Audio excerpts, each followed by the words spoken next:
Ah oui. De vie, dis-moi qui je suis. J'ai besoin de trouver ma place. Je connais les conflits. Tu fais trop de bruit. J'ai pas peur de mon audace. Regarde-moi bien en face. J'en ai assez. Je veux briller à travers la nuit.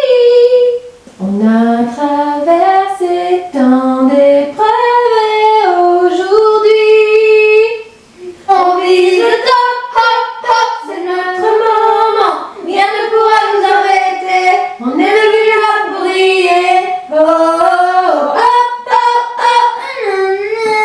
C'est bon, j'ai fait. Yeah. Salut et bienvenue dans cette 8e petite capsule. Oui, le rythme de parution est un petit peu irrégulier, hein, mais on en est quand même à 8.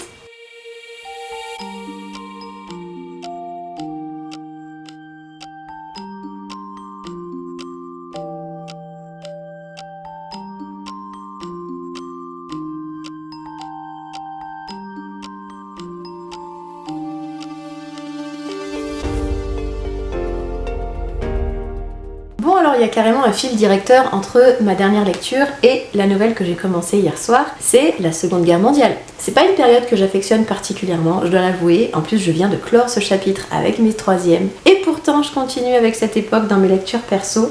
On m'a donné cet ouvrage de Lorelai Martin, publié en auto-édition, je crois que c'est le 3e ouvrage auto-édité que je lis de ma vie, alors que je sais qu'il y a beaucoup de booktubeuses qui en découvrent régulièrement. Moi j'avoue que c'est assez rare, mais là, quelle excellente pioche. Je suis drôlement contente que cet ouvrage soit tombé entre mes mains. Le titre c'est « Et entendre ton rire qui lézarde les murs » avec une référence évidente à Mistral gagnant de Renaud, le thème de la jeunesse, le thème de l'enfance, le thème de l'innocence, de la joie perdue, retrouvée. Le postulat de départ c'est « Et si Anne Frank n'avait pas été arrêtée avec sa famille? Et si Anne Frank n'était pas morte en camp de concentration? Que serait-elle devenue? Que se serait-il passé ?» Que c'est bien trouvé. Il est touchant, il est juste. Son journal bien connu est en train d'être publié et elle est pleinement actrice de cette publication là. Et j'ai hâte de lire la suite. À mon avis, ça va se lire très très vite.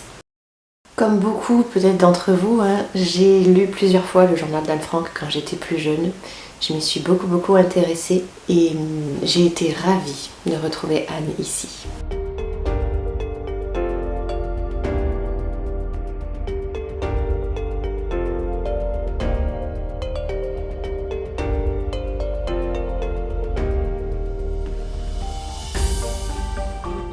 Ce matin, lundi 22 décembre, j'ai terminé sous la couette, au lit, tranquillement, cette uchronie dont Anne Frank est l'héroïne.